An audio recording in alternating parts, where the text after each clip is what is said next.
Alright, I want to tell you guys about the darkest place I have ever been. So, this past summer, me and two of my gal pals decided to go to Ireland. And so we were there and we did some tours, and like Natalia, we have also been in the caves. We did a tour, and part of it was going in these super old caves that the glaciers made, and we're going through and they have little lights along the way, and at one point, they turned them off to see what it was like when the guy was like first finding the caves, and it was just crazy. It was like the most instantly suffocating darkness I had ever experienced. It was unlike anything else. Like, there was zero light, and you just like I knew they were gonna turn the lights back on, but you immediately just like panic, and you're afraid, and you're anxious, and you're just like you could totally just like lose your mind in there. But I walked into that kind of darkness. But like Debbie was talking about, I want to tell you guys about the kind of darkness that I did not choose. That I did not choose to walk into, but happened to me. But it still made me feel the same kind of things. 3 years ago, before my senior year of high school started, we found out that my dad was sick. He had cancer. And like a year after that, I watched him die. That's pretty dark, right? Like, worst case scenario. You never think that's going to be your life, but here we are. And during that time, I was the only one of my siblings at home. So I was very present in this with my parents, and I saw the way that the darkness was there. And like I said, it kind of took the form of anxiety. I was always just tense. I was always waiting for the next thing to go wrong. The next reminder that my life was just in like chaos and just in the throes. I was shoving everything I was like feeling and seeing because I felt this need to function, and I didn't want to be a burden to my friends, my family. I wanted to still have like a normal life, so I was kind of dividing myself between like high school and like home. So I was shoving. And I mean, sometimes like you can shove as much as you want, but it will come out. And a lot of times, like, I was so overwhelmed. I just was like, how do you do this? Like, I would just try to pull tears. I was like, I do not know what I am doing. This darkness is so dark. Like, this is just like hopeless sometimes. Like, it wasn't like that every day, but it was just so overwhelming, and I was just constantly surrounded by it. And probably like just the darkest thing was just kind of being helpless. And seeing this man, your dad, just suffer and just become less and less of the person that you know. But I'm here. So in this darkness, there was light. There was great light. Just want to share two examples. The first was just the people in our lives. It was amazing. Like, we had so many people just loving us and supporting us and just taking on this cross with us. And they were doing anything, like mowing our lawn, to fixing our cars, to like food, everything you could possibly need. They were like, we're doing it. And so that was a huge light because people were willing to walk in this darkness with us. The biggest example, though, was my parents. Like, they had radical perspective. Like, it was definitely God. Instead of being bitter and, no, this is unfair, this is really scary, like, God, I'm mad at you, they were like, no. This is an opportunity for hope. This is an opportunity for surrender, for offering this up, uniting this suffering with God's suffering on the cross. They had incredible trust. They just accepted the cross that they had been given. And it was hard. They let their hearts break. They let themselves feel everything. Their hearts were broken, but they did not let their hope break. And because I was just surrounded by such examples of this light, I couldn't really do anything else but want to do the same. I was inspired. I wanted to do what I could. So I started to try and find little ways that I could be light. They felt insignificant, but I just tried to be more present to my dad. I tried to just help him with whatever things he needed because he couldn't do a lot of things. Try to just talk with him, spend time with him because he was alone a lot because we were all gone. And, I just did whatever I could to help out around the house, take the trash out, empty the dishwasher, anything I could do to just make my life easier, make not my life, their life. But then, like, along with like the physical aspect more, I really was inspired to take on their perspective. And that took time. It wasn't easy. It took a lot of time. But I really wanted to invite God into this. I really wanted to make it worth something, like they were doing. And so I decided I really wanted to seek Him and seek truth. This was a lot more after the fact, because during this, my prayer life was not where it is today. It's not where I wanted it. I was more observing. I wasn't mad at God because I was able to see my parents, but I think I was just afraid. I was afraid to approach Him. I was afraid to bring my hurts and my wounds because I knew He was going to touch them, and I knew that that would be hard. But I eventually, and it took a lot of time, like a lot of time. And I got better at being honest with God. I got better at letting myself unpack things, all the things that I had seen and felt. I started to slowly let Him heal my heart that was just broken. Big part of this was just having a hunger for Him.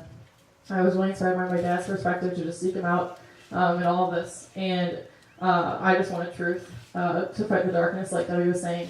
And so I just started to listen to things, read things, spend more time in prayer, just things that made me think, and things that just were truth. So I want to share some of the things that have been really helpful for me that I've kind of discovered. First, I want to share a line that just really continues to speak to me, and that is, "Heart of my own heart, whatever befall." I think that is an incredibly beautiful line. Heart of my own heart, whatever befall. This tells me that whatever I go through in life, Jesus is there. I am not alone. He's there with me. He's feeling everything and understanding everything when I can't understand it or explain what I'm feeling. He isn't distant. He isn't just watching me suffer. He's not enjoying me.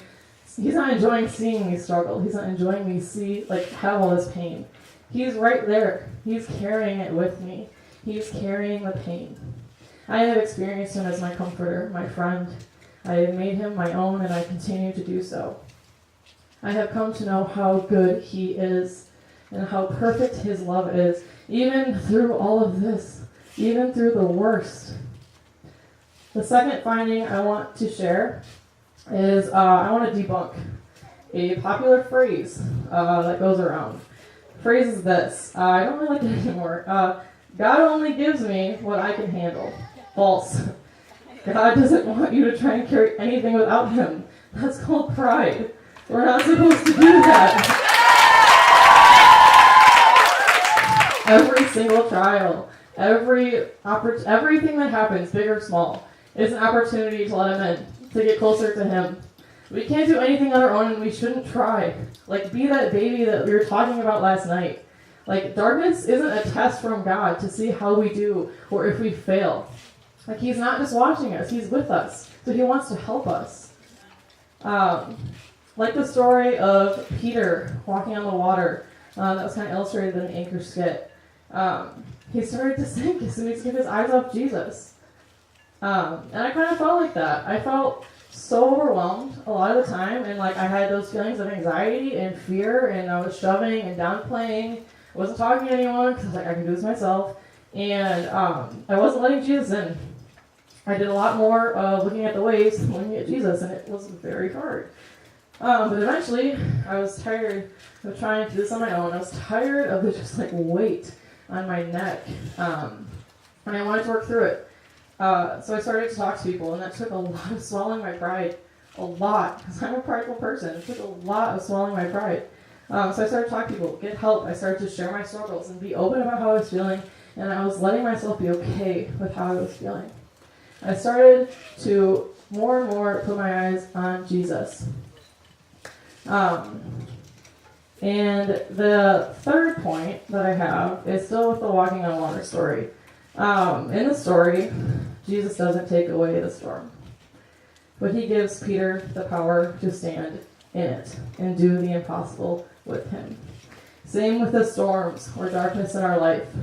We have a God who gives us the power and the grace to stand in the storm despite the waves. Can I get an amen? Yes, thank you. Despite the waves, you know? And if we keep our eyes on Him, we will do the impossible. The last finding I want to share is what the impossible can look like with God in the darkness. The impossible thing is that you think good will come of this. But the impossible with God is not impossible. He brings beautiful things. And I can 100% testify to this. Just a couple examples. My family has never been closer. The love I have for them is like crazy. And I'm not going to go there. And I've just never been happier. Like, as odd as that sounds, like, this darkness has made me better. This darkness has made me happier and a better version of who God wants me to be. And that definitely wasn't without really hard days. That wasn't without a lot of surrender. But God has done a lot. And in a situation that could have caused just like lasting bitterness, brokenness, God did the opposite. And He made all things new. God has used this to draw me and my family and everyone around us to Himself, to make us a witness, to make us who He wants us to be. So I want to challenge you guys. Kind of like what Debbie was saying, we're so in sync, we didn't plan it. If you're going through something, struggling, experiencing any kind of darkness, I challenge you to bring it to the light. Swallow your pride. The devil wants you to keep it in the darkness, but that's not where it's supposed to be. Bring it to God. Talk to someone about it. You can talk to your parents, talk to your family, your friends. You can talk to me.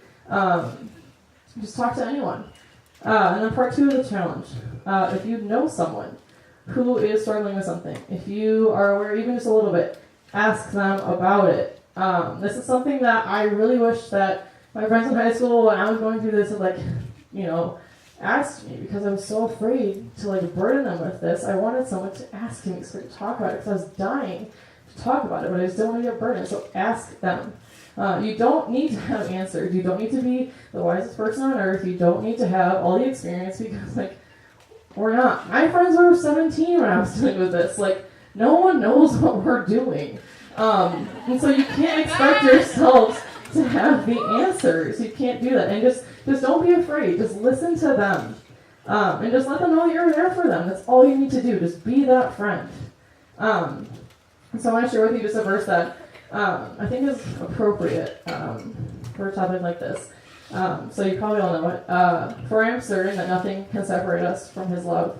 Neither death, nor life, angels, or heavenly rulers, or powers, neither the present nor the future, height or depth, and I'm going to add, light or darkness, nor anything else in all creation will be able to separate us from the love of God. Amen.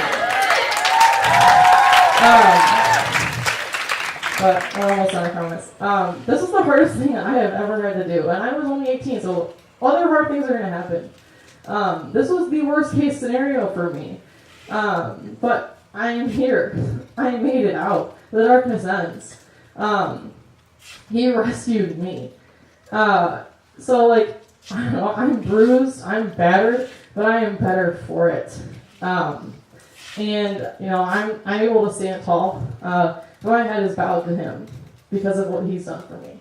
And even on those hard days, God is still bigger and brighter than any of my darkness, any of your darkness. And so I'm learning to say, whom shall I fear?